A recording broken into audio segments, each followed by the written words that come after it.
What's happening, everybody? My name is Tom. You can find me at cannabisindustrylawyer.com. And today on Cannabis Legalization News, we have big federal news that we're going to be covering because Biden dropped something on us this week. We've already done a post on it, but we're going to be covering it some more. We explain the cannabis laws so that you can change them. And now let's get into the broadcast.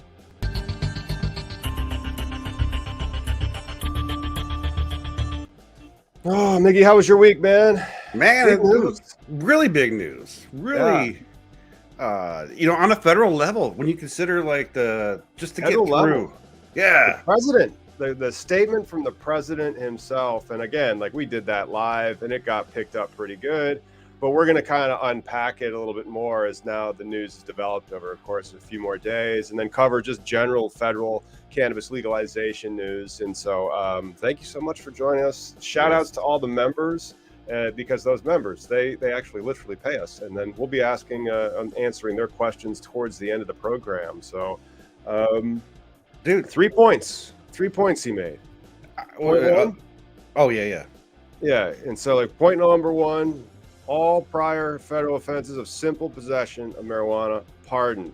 They said, and by they, I mean the media is reporting that could be 6,500 people. That's amazing. My question is, and so like, that's part of the big people bitching about like, oh, this ain't enough or this ain't better. But like, and I'm sure this must have been thought through, right? There's going to be some stuff laying out that we learn about. But, Mr. President, what do you consider simple possession? Is it this? Is it the grow? Is it the concentrates?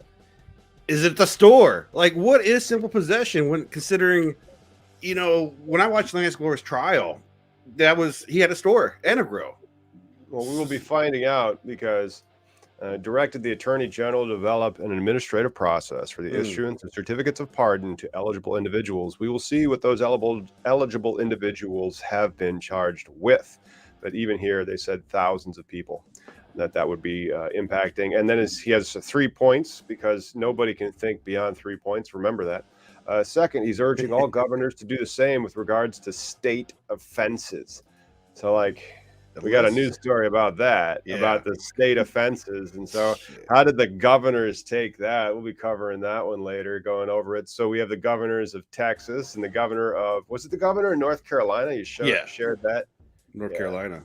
Yeah, no, I mean, like, really, this is the time to like step up. And when people are like Biden's pandering for votes, bullshit, right? The women's rights are already at stake. Like, this is already a non-issue. Like, if you believe in freedom and women's rights, like the Dems already got this in the box for the most part. Like, please show up for the love of God. Show up. We're register to vote.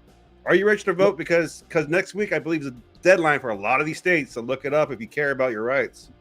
Oh, hopefully you've already registered to vote, but if you haven't, please register to vote tomorrow. I mean, come on, guys. I've been registered to vote for years. But then again, I've been eligible to vote for years.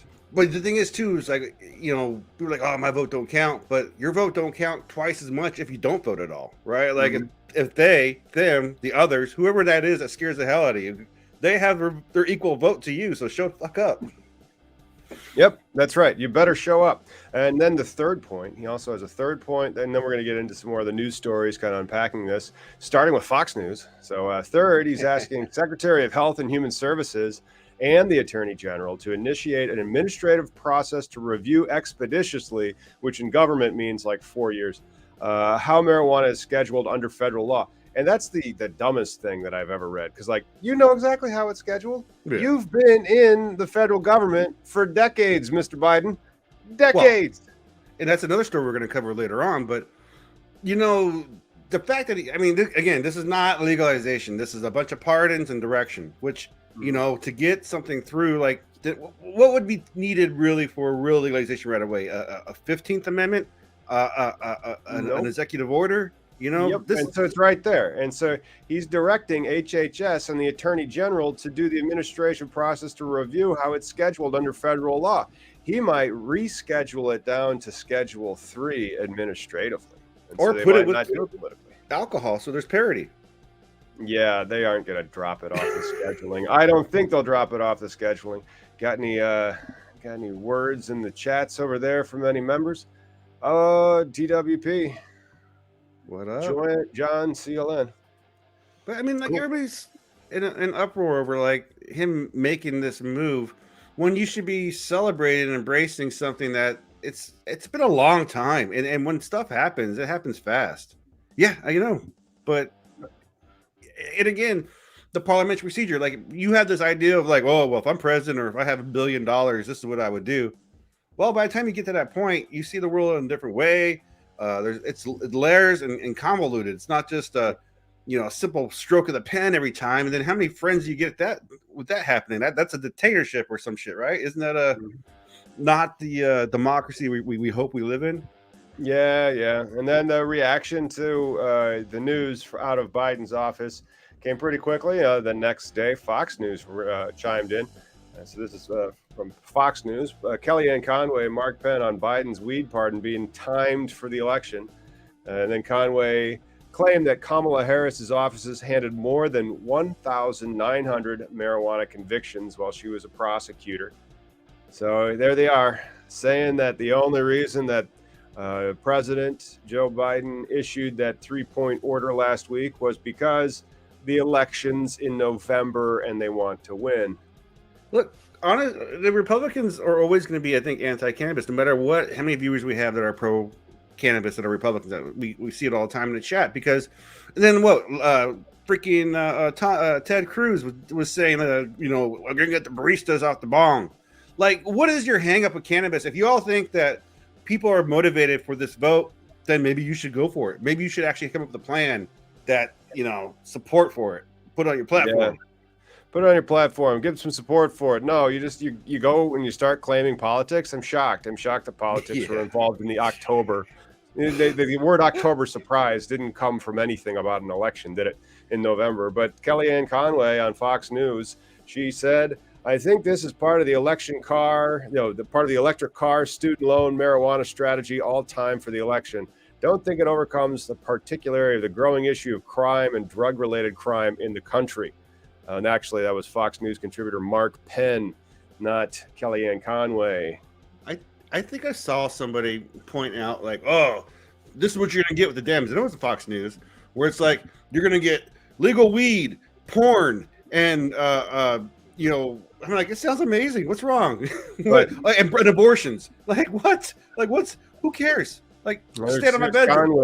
Here's Conway's comment. Whether it's student loan forgiveness or partnering marijuana possession convictions, a bereft Biden tries hard to change the subject and get people who dislike him to dislike him a little bit less.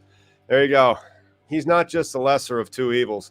He's the least less likable or something like that. And none of them are really particularly likable. I mean, if I had to be trapped in an elevator with Donald Trump or Joe Biden, which one would I pick? I'd ask how many windows are in that elevator. But yeah. No, I feel that. I mean, that's the thing. I used to hate government politics, all that shit. Like I wanted to be the one to watch it burn down. Mm-hmm. But then as you get older and actually, I served some time in the military and then advocacy, we do have the nicer things, but to get to the best things, we still have to work together, and legalization, ending prohibition is number one unilaterally for all of us, right? In my opinion, as citizens and Americans. But instead, we get pushback, like with Greg Abbott in Texas, as we're talking about. Yeah, that's right. Because we're going to turn now. Let's go to point 2, urging all governors to do the same. Cut to Greg Abbott. Here's a picture of Greg Abbott saying no. He had just said no after that picture was taken. Historic move. Joe Biden on Thursday pardoned him. And then Texas Governor Greg Abbott made clear that such pardons will not be happening in the Lone Star State. I never thought an asshole could be in a wheelchair until I saw Greg Abbott and then the other guy in politics. Because, I mean, they don't... Again, they're fooling the working man. They've been fooling these people for so hard.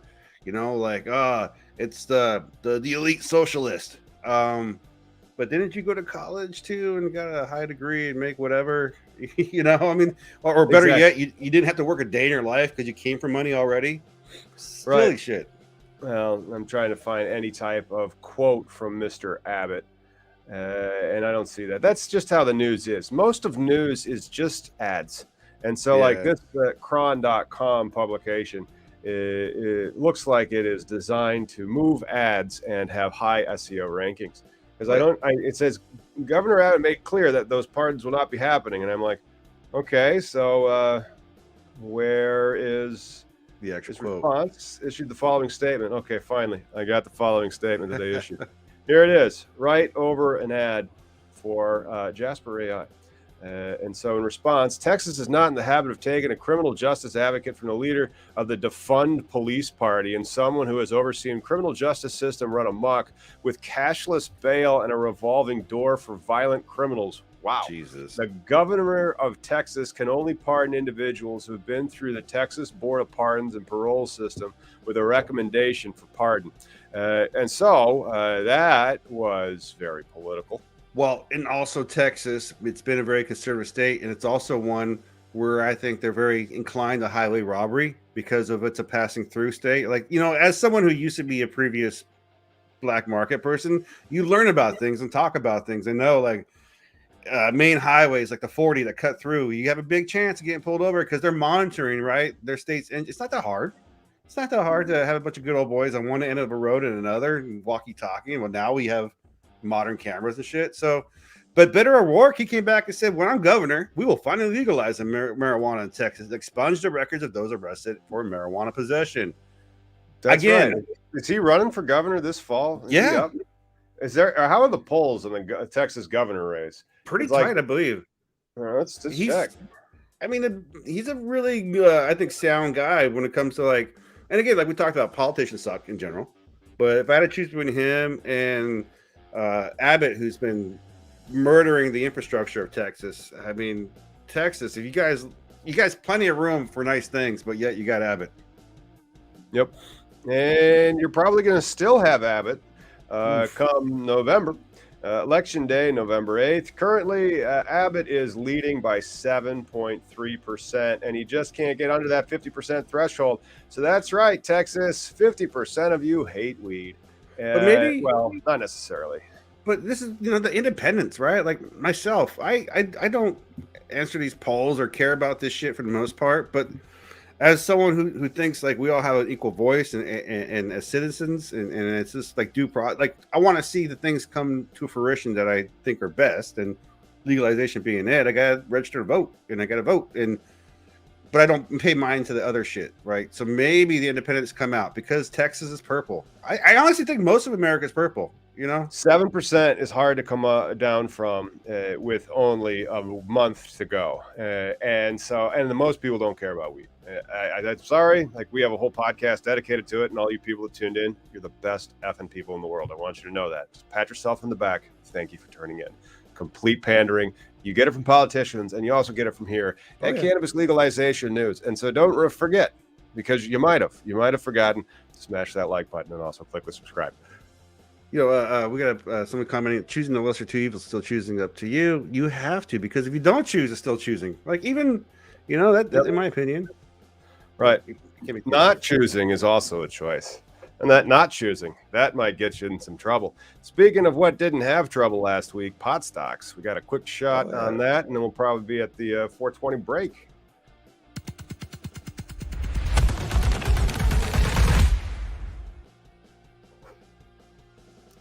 Cannabis stocks soar, have a record day after Biden lights the fuse. And again, this is from Market Watch. Market Watch is once again using a pun in a cannabis headline. Shocked to find that in the media. Got it. Cannabis stocks rocket to a record day after Biden lights the fuse. I shared one of these posts on my Instagram at Cannabis Industry Lawyer. That day, because like I foolishly bought pot stocks over a year ago, and so it was amazing. They were up like 30% in a day because they're down like 80%. Yeah, no, I would still be taking a loss if I sold, and so I just don't think I need the deduction this year from the taxes. But let's see if they had like some of the gainers and some of the losers. I mean, everything really. Whenever there's something like in the news about cannabis. Even the searches, I get Google alerts, and it told me that the worldwide searches increased by like 30% or some shit. Damn, people want to know. They do. And so you can also follow us. And then, Miggy, you got to make sure you keep posting some of the memes onto this. So there's memes and other tidbits at Cannabis Industry Lawyer on Instagram. Here is the pot stocks. And so you can see that move that they made on that day, like the MSOS, that's essentially the ETF, a whole basket of all these other ones. That was up 34%. Graham, that was the guy we had on who did that SPAC. That was up 50% in a day. Verano was up 31%. Curleaf was up 33%. Trueleaf was up 37%. Cresco was only up 24%. And Green Thumb Industries was also up 30%. And then the next day, all the stock market tanked. I'm sorry. It just happened. So like Friday was a big down day. It's still not over. It's going to get painful out there, everybody. Oh yeah. Why does it go down so hard? Like, what is it? People like just realizing like this is not the ride they want to keep on holding on to. So they a lot of it's algorithmic, and so like imagine everybody could hit the exit all over the world billions of times in a second, and so that's one of the reasons why it crashes so much harder than it goes up. You know, it just seems weird to me. Like people all of a sudden see an opportunity for investment, and then is it the fact that at the same time when all these people who are trying to come in, then you're like, oh shit, this is an opportunity to get out, and then you know what I mean? And then there's also sometimes there's short sellers, and so they try to get around the trade. There's a great documentary out there about diamond hands and those subredditors and like the GameStop stock trading. So if you guys do like cannabis stocks or stocks in general, go check out that documentary. I think it's on Netflix about meme stocks. Stocks. And meme stocks, which was GameStop initially in that Reddit sub page that they have. Stonks. Yeah, it was weird, but that's one of the reasons why they can go down so much faster than they go up. Now, those guys have been beaten down for over a year, so they were down 80%. Oh well, so that pop of 30%, that could have been people just covering shorts. Gotcha. Because they've already just killed it, and so you might as well. And it's so oversold, but we'll see what happens. I think they're gonna make it a Schedule 3 drug, and then all of those companies are going to become a lot more profitable because IRC 280E only applies to Schedule 1 and Schedule 2 drugs. Well, isn't the big fear too, though, if it becomes a lesser schedule, it's still going to be in the hands of like pharma at one level or another, like predominantly. Pharma wants it that way, though. But here's the other. Well, it's almost time, and we're going to have some on the other side. What about big tobacco? That's another one that people are worried about. Big tobacco, perhaps, but again, like if you guys can't make that out yet, it does say that IRC 280E is the revenue code that forbids businesses deducting otherwise ordinary expenses from gross income from trafficking in a Schedule 1 or Schedule 2 substance. It does not apply for Schedule 3, but it's 20 past the hour.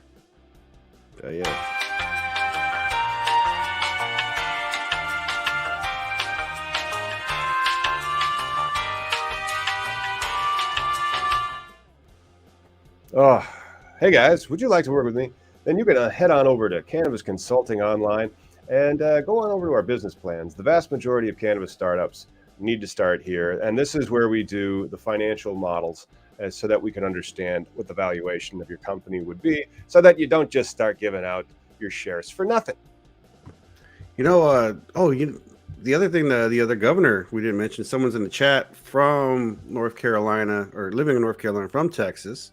We got the Governor Roy Cooper, like we talked about earlier, pushes to legalize marijuana possession in North Carolina. That's great. Some of these states I never thought coming. Like, when I see Tennessee happen or Kentucky, then I'll be like, holy North shit. Carolina. When you see North Carolina, you're like, wait, no, when you see Indiana. Indiana, like home of Eli Lilly. When you see Indiana starting to legalize, in Illinois, that's one of the fun things we can also do is we can just pull up a map of Illinois because it is an island very often. Let's use that one. That one's pretty good, and let's make that. Is it a larger one? No, this is annoying. I did find the map, but I did not get it to have the resolution that I wanted. Anyway, so this is Illinois. And then to the north of Illinois, you have Wisconsin. Wisconsin has zero medical, zero adult use. And then to the right, you have Indiana. Same. as Wisconsin. Nothing. Oh, wow. Or here's Michigan. They're cool. And then you have Kentucky. Kentucky, also nothing. Here's Missouri that has this quadrant right there of the southwestern part of the state. They're really cool. Missouri's probably going to legalize this year. That's next office is in St. Louis. And then here's Iowa, also nothing. And so, like, except for Missouri and then like one over to Michigan, Illinois is just in a sea of nothing, you know? Well, you know what's amazing? Idaho right there is bordered by California, Washington, Montana, and they're still living in 1930. Yeah. Nevada. Yeah, Idaho. Like, it's bordered by all of those. And yeah, they're just holding out. They're like, screw that. We moved to Idaho because there wasn't weed. That was part of the deal. Pretty much, though. But I mean, what are these people really running from? What are they trying to, you know what I mean? Like, to me, there's like wealth. They don't want to get rich by having a wonderful cannabis business plan that allows you to have a license so that you can maintain a competitive advantage over your competitors. Yeah. Common sense policy, you know. It's just crazy to be angry about prohibition or any of this pro legal movements. That just seems weird. What any of it, like what I was saying before, like pass both the MORE Act and the Safe Banking Act. Fuck it, let's just pass them all. You know, let the body sort themselves out at the end. But because people are losing time in their lives that are real. It's present, and that's fucking horrible. Yep. Well, we got some more fucking horrible news in international news. Let's see. Where are these undocumented workers from? Are they mostly from like Venezuela? Probably. Well, let's do a little search. EUVZ. Nope, it is not. But they are documented, undockered laborers. You always kind of like to know. Oh, there you go. There's one from Michoacan. Yep. That's in Mexico. Let's do the international news, and I'll bring up that bumper, and then we have bad news, everybody.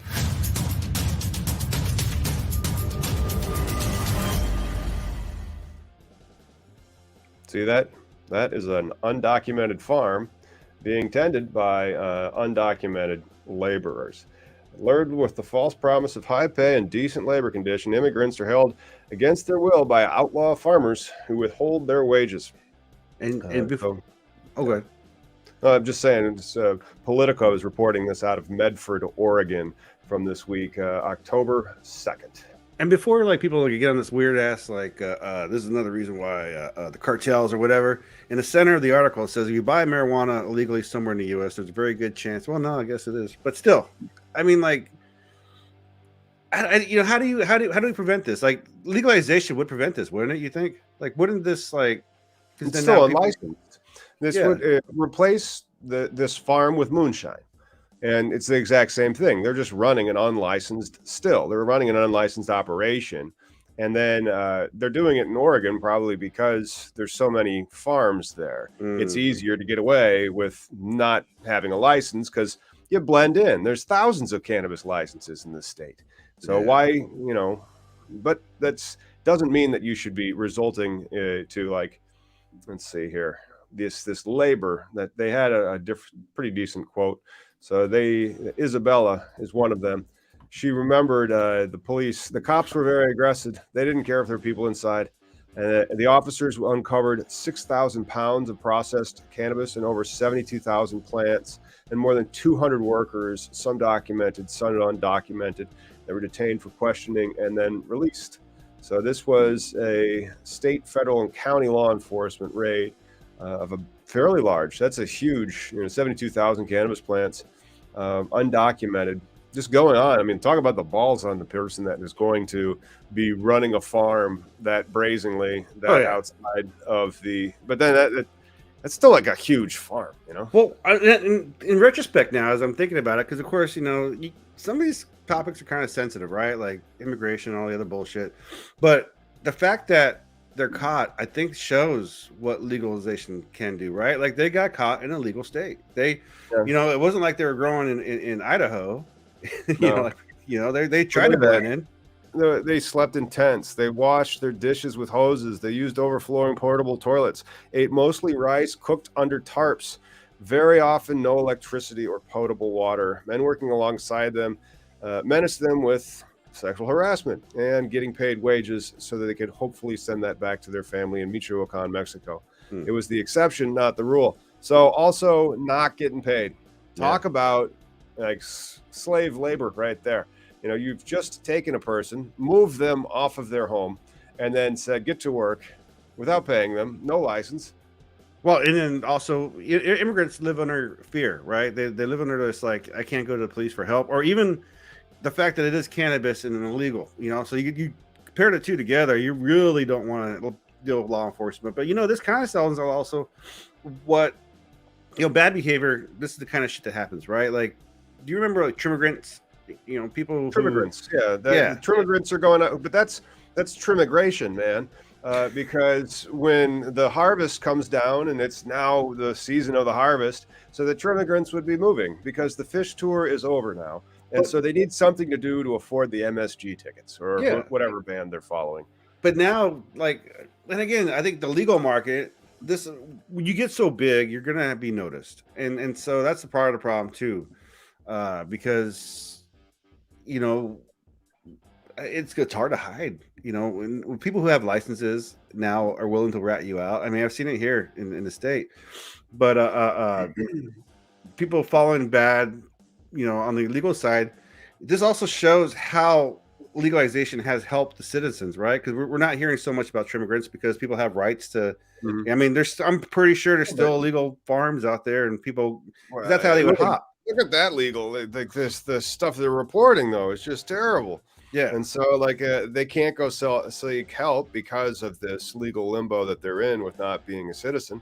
One of them was a citizen, but then Leticia and Isabel were just undocumented, and they are, of course, not their real names, as Politico was trying to abstract them for protections. And then these cartels, they go into grow operations, and the women think that they'd exact revenge in their relatives back in Mexico. So don't act up or we'll kill your mom, you know, back in the old country.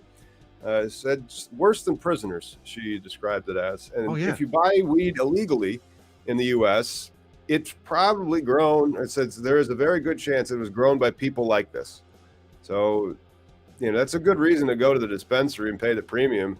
Yeah, it's tested, and you know that the person who grew it had a good job and wasn't being exploited. I mean, cartel weed's never been good. I mean, you know, ever. You know, it's just easy money for them. Now they come on the side trying to grow farms, and you can't compete against the legal market, especially Oregon's legal market of what, like $100 an ounce. Like, hey, buddy, I'm gonna get in the weed business and go to Kentucky for you. I'm not gonna, you know what I'm saying? Like, as an American, if I really wanted to go back to black market days how I used to, you know, I could make revenue other ways, but I try not to. I like to be on this side of the bars. Personally, yes. Here's for being free, guys. If you also enjoy not being incarcerated for the cannabis plant, please do click the like button and then leave us a comment as to be like, whoo, not being arrested for cannabis is the best. And then a lot of people agree with you because this is back to our federal legalization news update for October roundup. It's being reported that 3 in 5 American voters back nationwide marijuana legalization, according to a new poll. Marijuana Mormons reporting on this from October 6th. Don't forget to sign up for their email list. They're great people. And this is out of the Morning Consult. They tweeted, in our new survey, 60% of U.S. voters say marijuana use should be made legal in the United States, compared with 27% who say it should not be, which makes me go, dude, there's like 1 in 4 Americans are totally square. It's like, who hurt you? Who hurt you? Like, who hurt you? 1 in 4 Americans. Show me on the doll where you touched you. Yeah. Also, why? Why do you think this thing should still be in existence? How do you think it's helping? Like, who has it helped? None of these questions are very, or the answers are very good. You know, does it help nobody? It's hurting nobody. You know, only the law is hurting people. Only the law is hurting people. Let's dig a little bit into the poll that they did that said 3 in 5 marijuana use. 3 in 5 Americans say marijuana should be legal nationwide. And so let's do the party ID breakdown first. I'll try to zoom in one more time. Oops, I accidentally hit the tweet. And if I go back, this one's more zoomed in. So party ID, Democrats, 71% say yes. 16% of Democrats say no. Go to independents, and it's 61 say yes. 24% of independents say no. So the independents truly are representing the American vibe, because that was what the larger sample set said. And then you have Republicans with 47% saying yes, and 41% saying no, which that's shocking. That if you are a Republican, there's a 41% chance that you're going to say keep it illegal. I'm not shocked, dude. It seems to be that's the new motto for those guys is just keep things stagnant and no real renovation. Whereas, real conservative used to be like a fiscal conservative. Somebody would be like, "Oh, we're going to spend it on this. We can tolerate this." Instead, just no. Mhm. We got a guy in the chat. Someone posted, they have court on Tuesday. No Nice. public defender, but been waiting 2.5 years. That's crazy how shit like that can happen. Right? You get busted one day, and then you go into the process for like years. You remember Roger Christie served 5 years before he was held behind bars for 5 years before they even had his day in court. That's Fucking messed crazy. up. Yeah, that Roger Christie was held by, and then that's just messed up. But back to these numbers, let's dig into them a little bit more, because now they start breaking them up by age. We've already done the party ID, and then there's age, and then there's race/ethnicity, because race is one thing and ethnicity is evidently something else. So age, 69% of 18 to 34-year-olds say legalize it. 17% say no. 14% don't really care. They say no opinion. For 35 to 44-year-olds, 71% say legalize it, so even more in favor of legalization, or just more sure, because only 12% said I don't know. Yeah. And then 17% still say no, keep it illegal. So it's actually like 17% of the population, it looks like, until they get older. And so the older you get, then I think you have more of the brainwashing that happened in the past, Sure. 45 to 64 year olds, still though, 60% almost, 59% said legalize it, and then boom, you see the no's jump right the heck up to 30%. Damn. Do you think that's age, or like the bias from the just say no, and like the amount of propaganda they had when they were growing up? Well, that's why I always, this activism thing is so a pain in the ass, because when I started, younger, or at least with an audience, one of the things I point out is like, older folks I know didn't put their energy into this, right? They didn't do anything to try and help change a conversation. You go about your day job. You're like, I'm just trying to survive, pay my bills, and get through life, let alone go champion somebody in jail or go change a law, And so I think a lot of it, what we're seeing is people who, forget how benign this plan is. They forget that, when they smoked that one joint in college or high school, nothing happened. And it just blows my mind. That it helps, or they have, because with medical cannabis, you have many stories of people confronting that prejudice that may be out there correlating to age, and they realize that they had been lied to and it was all wrong, and cannabis really gave them a medical benefit that they weren't able to find in other places. And then we report on stories that when a state legalizes, prescription use goes down in that state, which, that's interesting data, but it also then gets into, well, what should we be saying about the benefits of this plant? And then what will pharmaceutical companies say about keeping it how it is? And then, Well, remember Robert Platshorn, when he did that tour with Grandma Should Be Smoking Pot, right? Because he was going to senior homes. And I know some pot shops here, right? When legalization, right? It's when legalization happens, you're going to have stores. You're going to have people you don't like. And then you're going to have people to whatever, the spirit of the plant that people want to believe in, right? You're going to have it both sides. Right. But the ones I try and champion are ones I think are doing it right. And some of these stores we're doing, like on Sundays, going to the old folks home and talking about the endocannabinoid system, because that's the biggest thing really, is like, you think, I just smoked a little bit, nothing happened or whatever, but then you're like, oh shoot, I'm older and I have an endocannabinoid system and neglected it all these years, right. It's amazing when people find it out. Yeah, and that could have contributed to some type of conditions that we still don't even have a full understanding of, Yeah. which is just shocking. But it means that I think there's going to be a lot more cannabis use in the future, Oh yeah. and especially amongst like it's popular everywhere. White people, 58% said yes. Black people, 72% said yes. Hispanics, we have the 67%, and then other, they like it almost as much as white people with 58%. I'm sorry, 57%. So what is other then? I mean, if it's unless you're white, Asian, black, or Hispanic, Asian, okay, yeah, that could be other, I Pacific suppose. Islander. I mean, like I'm a mix Islander, of those little yeah. things. Native American. You know, there's all kinds of just cocktails out there. But Well, we're talking about the American voter because that's the the sample set that average. we're talking about. The average American voter, 3 in 5 say marijuana should be legal nationwide. How much longer is it going to take? We got 60% of us agree on this issue, and it's still not there. Well, now that what was it the second point in Biden's statement of giving the Department of Health was the second or third one? Because I think the Department of Health is Third going one. to be So you got to tell me that the place that used to own the patent 6630507 is now behind trying to do some research of the integrity of this plant, or is it medicine or not? Well, you already have the patent at one point. Now we just got. That's the problem. Is everybody wants to put this in the bag, right?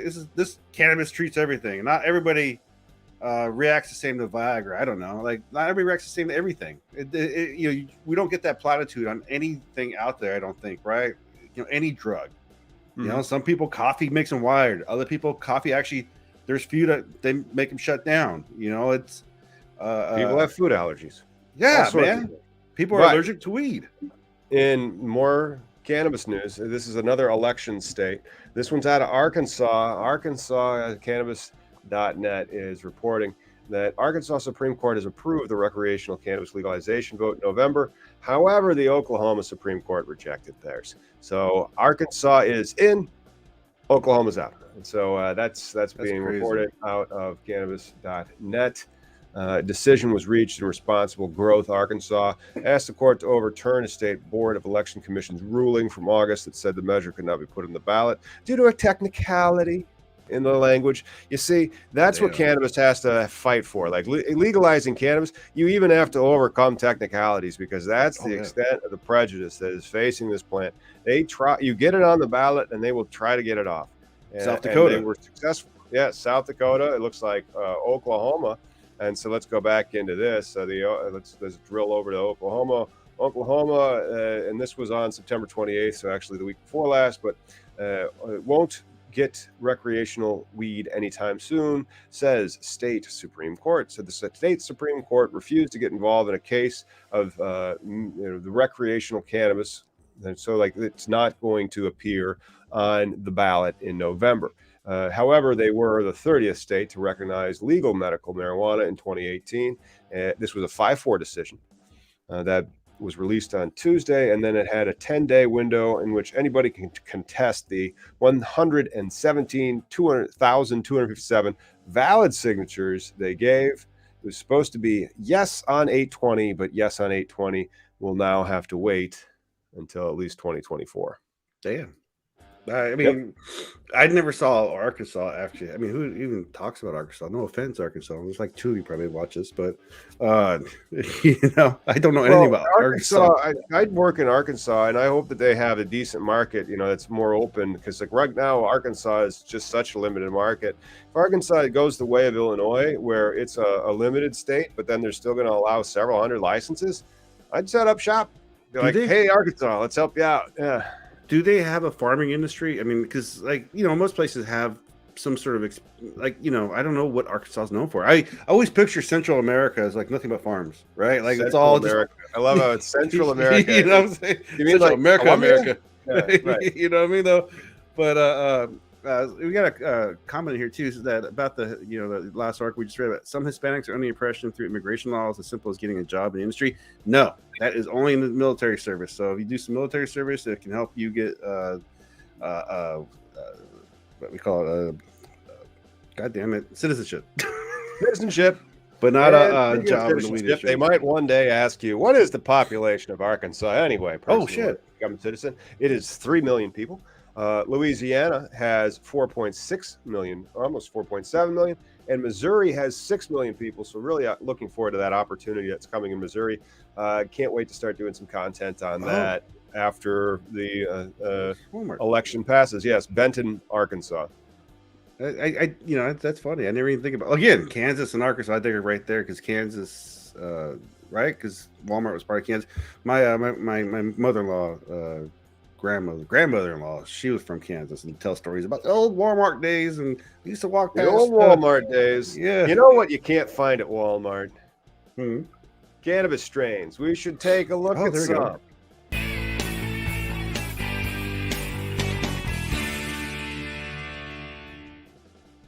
What's happening, everybody? Welcome to today's episode of Name That Strain. This one is from a buddy. Shout out, and here it is. Got this yesterday. This is homegrown. This is medical, Illinois medical homegrown, and it's very, very loud, which is great. Love how orange it is. It's got some nice orange hairs on it. It's a decent amount of crystals. This one is a very popular strain, extremely popular. I'm going to have to see how is it going over there in the comments. Colombian Gold, no, it is not. This one is a new one. It's pretty popular out on the West Coast. Cole's in the house. He says Arkansas has reciprocity for medical cannabis and card holders. That's pretty neat. Sweet. Going to Arkansas. I mean, not cartel kush. I would not, but it is. It's got the word. Well, I don't know. I mean, I'm not sure what that whole thing stands for. I thought this stands for the bad thing. Well, it's got that real fuely kind of like this other adjective that I don't want to use because it just completely gives it away. Like no, it's got gas, you know. So a lot of gas. Get it. Chem Dog's one of its parents, and so like Chem Dog is one of its parents. Yeah, and we can kind of tell them that Chem Dog has kids. You know, that's a very famous strain, very gassy. Nope, not Jeff. Oh, Bunny Rub, we got it. Bunny Babbitt. GMO. There we go. What you're looking at right there is GMO, aka GMO garlic cookies or garlic cookies. Indica dominant marijuana, GSC, Girl Scout cookies, crossed with Chem Dog, and it's garlicky. And so that was the adjective that I did not want to say because I thought that would have given it away. So I went with more fuely and loud and skunky, and then What does GMO stand for, anyways? Though anybody know? What does GMO stand for? Because I get the garlic, and then what's the MO? I see. Maybe it's right here. The strain was originally bred by Mamiko seeds. So that might be the MO. So garlic, and then by Mamiko seeds, maybe be like GMO. I don't know if that's I thought GMO was that bullshit where it's like you don't want your grown GMO, like the genetically modified organism. That's it. Yeah. But GMO strain name meaning. See, we got that. GMO stands for genetically modified organism. In the case of marijuana strains, this means the plant has been genetically altered to produce higher THC. I don't know about that. It's Chem Dog crossed with Girl Scout cookie. Yeah, I mean that's the weird way to define it. To be like it's all like I mean, it's bread. It's what it is. You know. She did this and they did that and they made that and. Well, yeah. That was a male. That's a boy flower, and that's a girl flower. If we get them together, they'll make seeds. Right. Amazing. All right. And then we got the DEA admitting how DEA. I don't have that one queued up, and I've lost the show notes. So I'm gonna have to go find where I got that. So the DEA admits racial, ethnic, and class prejudice led to drug criminalization and the agency's own founding. No shit. In additional federal legalization news, the DEA is starting to admit that it fucked up. Or it's based off of fucked up this, right? Or it's based off of stuff that's messed up, right? Acknowledge the fact racially discriminatory drug laws are partly responsible for the agency's own founding. During the latest edition of the Stories from Collection video series, DEA museum officials talked about the origins of... I need to fucking find that then. Oh, here it is. You want to play There you go. Yeah, it does look like it's from a government YouTube channel, so I don't think we're going to get a copyright strike unless the government's like, hey, we made that, all of our artistic wherewithals. No education. Nobody knows. Here we go. Let's check it out. Oh, wait, I got to share my audio. Let me know if you can hear it. We cannot hear it. So all right. She also is not in, what do they call that? Subtitles. Oh, yeah. No, I just, because whenever I share my screen, I try to be like, in case something was to happen, not share the audio just to cover our butts. But here, this should work now. Addiction changed. Increased non-medical. I like how she's joining us from a filing room. Oh, this is history, baby. Welcome behind the scenes of the DEA Museum. I'm Casey, the museum's historian. And I'm Emma, the museum technician. And we're here in the collection facility to introduce this month's featured artifact, an opium order form. Every month, we'll take you into the collection and share stories about our most exciting artifacts. This document spotlights how the U.S. Treasury Department enforced narcotics regulations in the early 20th century. Decades before DEA's founding, Congress passed the Harrison Narcotics Act in 1914, which required manufacturers, sellers, and distributors to register with the Bureau of Internal Revenue under the U.S. Treasury Department. This act was the first comprehensive law in the U.S. to regulate whole classes of drugs. At the time, international meetings were convened to call for stronger drug controls. Leaders from China and the United States were especially concerned about the unregulated production, trade, and use of opium, a highly addictive narcotic that comes from poppy plants. Opium dulls the senses and relieves pain. Its numbing effects make people drowsy and sluggish, preventing them from working or carrying out day-to-day tasks. The Harrison Narcotics Act made it harder to get opium without a prescription from a registered medical professional. I like how it didn't work because, decades later, Congress passed the opioids would kill hundreds of thousands of Americans legally. A part of called the Narcotics Division was specifically tasked to enforce the Harrison Act. Narcotics agents ensured doctors registered the drugs they prescribed and used in their practice. Around the time of the Volstead Act, the public's view of addiction changed. Increased non-medical use, as well as racial, ethnic, and class prejudice affected public opinion. What had been a medical condition became deviant or criminal. This shift led to a wave of laws against heroin, marijuana, and cocaine. In 1930, Congress authorized a new federal drug law enforcement agency, the Federal Bureau of Narcotics, or the FBN, to enforce these laws. This agency is a predecessor of DEA. FBN agents still operated under the Treasury Department and processed order forms like this one to document the sale and possession. Are they still part of the Treasury Department? Regulated by the Harrison Narcotics Act. The Treasury Department, I have no idea. The DEA, they shouldn't be. They should be in justice. Yeah. They needed for their business. That's crazy. Only registered importers, manufacturers, producers, or wholesale dealers could fulfill the order. In this case, a doctor named Leonard Leader ordered tablets from a pharmaceutical company, Hoffman LaRoche Incorporated, in 1932. These documents track the supply and sale of products with opium, coca, and other drugs. They also served as a record for the Internal Revenue Service to tax-related transactions. Oh shit, the tax. In the early 20th century, the government relied on taxation and registration to regulate drug use. This process is part of DEA's history. While the Drug Enforcement Administration now operates under the Department of Justice rather than the Treasury Department, medical professionals and pharmaceutical companies register. I think we need to move it back to the Treasury. Possession of I don't think it should. Again, I want to impress that. Investigator. Move it back to Treasury because then it's just about the untaxed. Yeah, I mean it makes kind of sense, but now we're already in the Justice Department, so we're trying to find the crime. I mean, but nobody should be arrested for cannabis.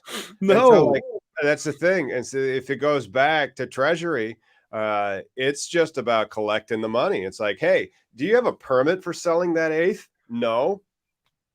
It's just crazy to me that they actually had law enforcement in the Treasury. Taxes. Of course, so they got Capone. Didn't pay his taxes. Right. I mean, and also I know the Postal Service have their own law enforcement. So I guess, yeah, that's weird, dude. I mean, to me, it's like. You want to that video though? I mean, it's let's put her back up there. Look at her. She is reporting live from the file room. We got another 40 seconds. Let's get back into it. All right. Of legal drugs into illicit drug markets. This order form is only one of the over 45,000 artifacts, photographs, videos, and documents in the DEA Museum's collection. Each illuminates important moments in the history Homer of Simpson DEA, bong. federal drug law enforcement, and drug use in American culture. To learn more about DEA's work and other fascinating stories from the collection, follow the museum You mean on fucking Facebook, raping go to and pillaging? DEAmuseum.org, visit the museum in person. Thanks for joining us. In person. You can go to the DEA Museum. I'm not sure if you guys have found plans for the holidays yet, but the DEA says you can go to our museum. Hey, would you like to see how we arrested and took a whole bunch of stuff from people? And then learn that it could have just been all an audit. You know, wouldn't that be, isn't an audit way better than a raid? Would you rather have gotten audited or raided? Everybody would always say audited, you know? Seriously, though, I mean, this is what prohibition has enabled bad behavior by not enabling what could be. You know, how many fucking cures for cancer and proper businesses out there were ruined because someone had to go to jail because of a plant over, or their children taken. You know, more lives are ruined over this goddamn law than there have been saved. For true. Yeah, for true. Tell you what, somebody from Cannabis Now is trying to give us a link. It's neat. I wonder if that's actual Cannabis No, Now. that's one of those damn. See a Facebook group? Yeah, that's a bad. Do not click that link. We get so many. Yeah, man. I don't get how the hackers they do that. I thought you needed like a unique email to create a fucking Facebook account. Instead, we get, and I ban delete them all the time. I don't know. I think we should talk to the audience because we've kind of run out through our materials and our main stories for federal cannabis legalization news. So let's end it by talking to the audience.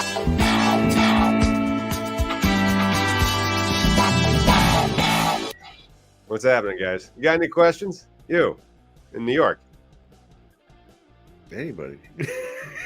Anybody? Any questions? So the guy remembers when his dad took off for a month because he heard from his police contacts he was going to get raided. Yeah, dude.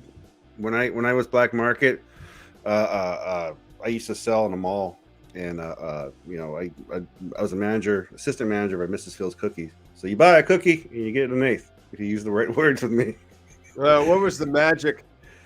Well, it was most of the people I knew. Like they let me know, hey, this guy's coming through or whatever. I mean, there was the wink, the nod. Somebody's going to be ordering. It was always the cookie that nobody would ever buy, right? If anybody comes in and orders an oatmeal raisin cookie and pays cash, then you know. There we go. Oh yeah. How many states would be de facto legal when the feds say it's legal? All of them. All of them, yeah. All of them. Yeah. And so that's one of the reasons why I think they're going to drop it to Schedule 3, because the states aren't ready for that stuff yet. And then if they drop it to Schedule 3, the industry is profitable because of all the tax liability that they have. And so they have $500 billion of unpaid tax liability. If they drop it to Schedule 3 and then petition the IRS for a refund of the liability, retroactively.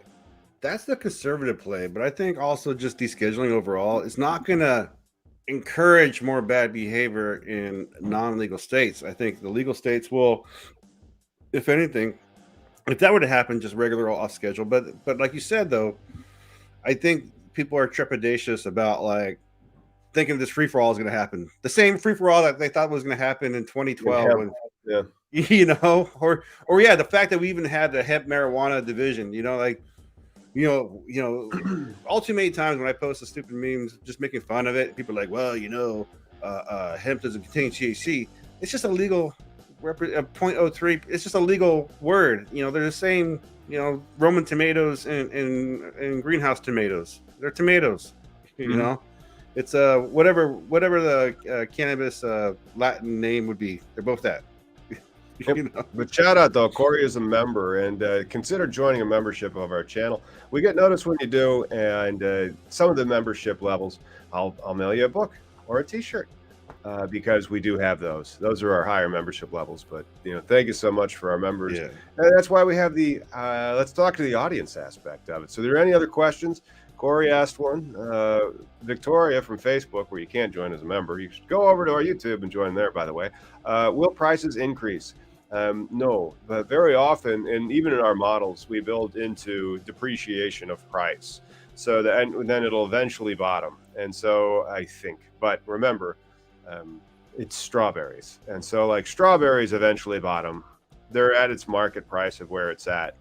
I'm not really sure where the market price is going to be. I think it's about $10 a gram. And then that would be about $25 an eighth at the retail level. I could be wrong. But you also got to look at the taxation, right? Because as much as we'd all like to, $10 is like the accepted norm for a gram. But like Oregon has $100 ounces of quality cannabis. Washington's not there yet, because they tax the grower, I think like 35% or some retarded amount, like just way excessive. And then on top of that, the store if you're going to move that weight, and so like packaging, so the gram, if you use that, that's fine. You could also use the 3.5 gram, or you could use the 28 gram. You get bulk discounts. So the average cost, I mean, it's just like if you go to a Sam's Club or a Costco, you're buying in bulk, Well, there's going to be a depending on your business model. Like I know, depending on how you start, some people want to be the store, some people want to be a grower. How expensive is to buy weed in the U.S.? Damn, I didn't even thought about that. But is it good for a Cali greenhouse? Yeah, it's fire.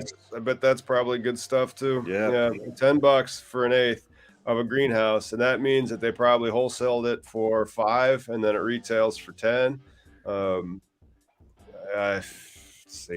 How would that squash my models? That patent dropped 2 years ago when Tom and I were actually live talking about it. He Googled it in the day. So hilarious. The patent actually expired while we were on the air.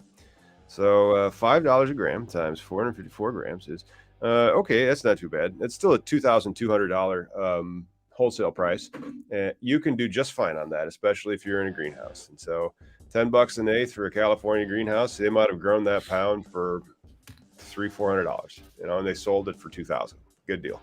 So when federal hits, it's going to be about like how they're going to tax it too. So the price points, the one thing they don't want to encourage is more black market, more traditional market, right? Which, that would be enabled right away with descheduling altogether, right? Wouldn't it be like more like, okay, now it's up to the states to create their own infrastructure or whatever? Because here in Washington State, when we had medical, our libertarian medical side was just, you just have to have a script, and then I can have so many plants, and now I got a collective because I grow for all these other people who show up at my door sometimes, and everybody's it was not really regulated, was it? Tenacious. It was a tenacious, everybody trying to create their own how it best be, and that was one of my pet peeves because at the time I was a manager at a calibration company, a pretty nice, not nice, no, they weren't nice, but they had services I could offer for a reasonable, both for accuracy and price. And that my biggest thing was they were not regulating themselves, right? Some people were doing testing, but the testing was behind because there wasn't as much of a market or demand for them. So some people would send stuff out, and by the time to get the results back, the product's off the shelf because at the time it was still just learning and turning. And so it was self-regulated, but it was self-suicide too because they didn't band together. They didn't have the associations. They didn't have the joint business model perception.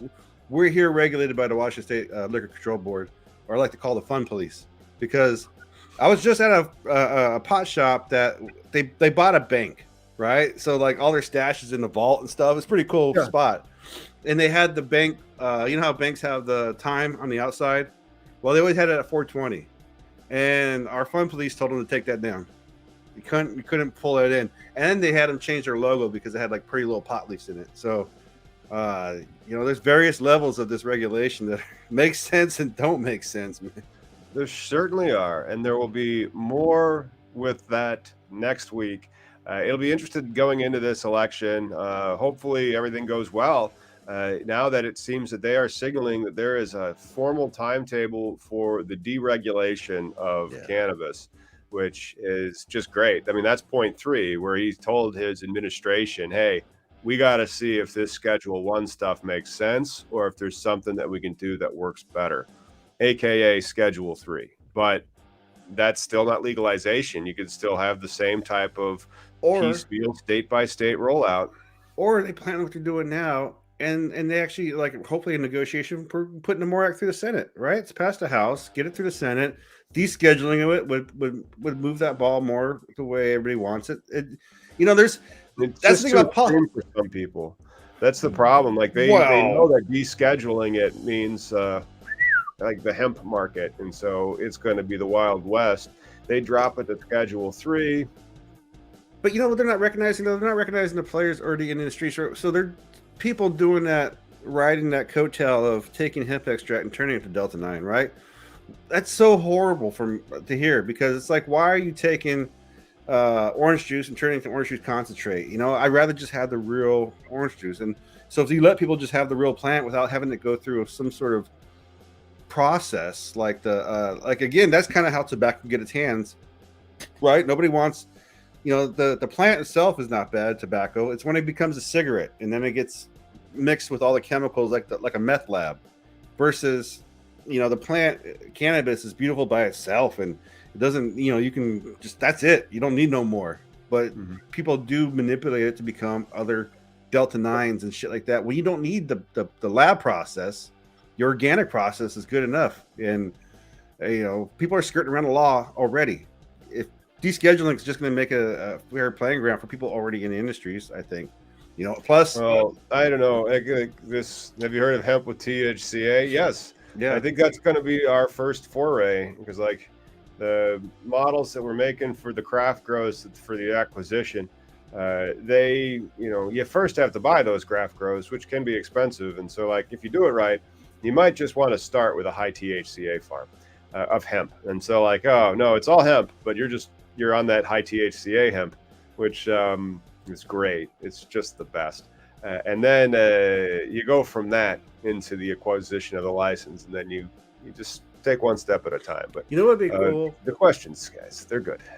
You know, it'd be a cool national conversation, because I've already seen it here in Washington State, though, and hopefully everybody in their state gets to experience it. Is the argument of like your hemp farm being too close to my weed farm, like because of pollination, right? Like when you grow hemp, you grow it for a reason. You're going to grow it for either the cannabinoids, you can put it in topicals or whatever, but also it can be rope, it can be a t-shirt, it can be fuel, but no one's growing fuel right now because the demand's not there. But for the other stuff, it is.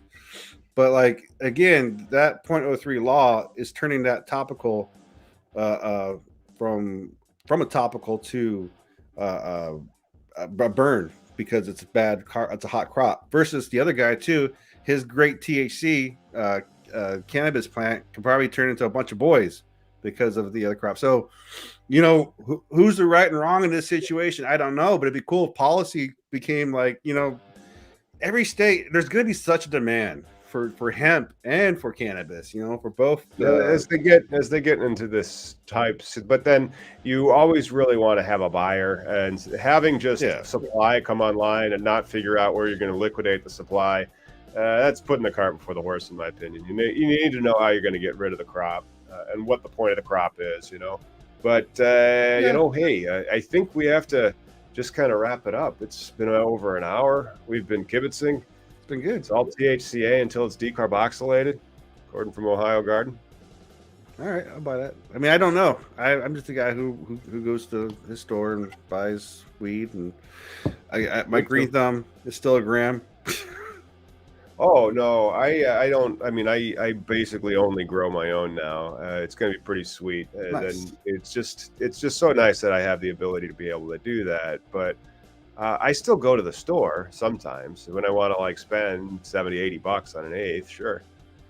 Well, I mean, luckily our prices are not there. They're not where it was medical and everything. But I think for me, I'm more of a consumer activist, right? I'm just trying to be like, I want this to make sense for everybody, and it doesn't. None of it makes sense. It's still a rich man game, but you know, we're getting closer. And the fact that it was a federal conversation, we're so much further than we were however many administrations want to look back. Heck yeah. And everybody who hasn't become a member, you should. And so I just wanted to give you guys a shout out. One thing that I would like to end the show with, to see if it gets us in trouble, and this might get bleeped in a bit, but this is how some people in Wasilla, Alaska wake up.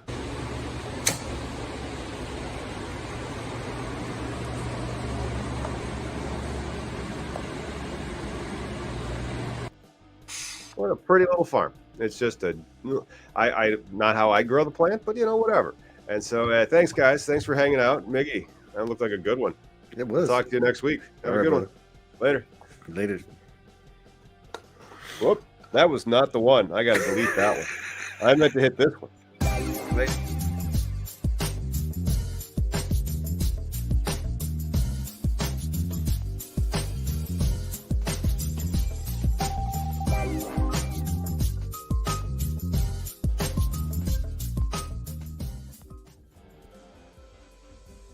All right.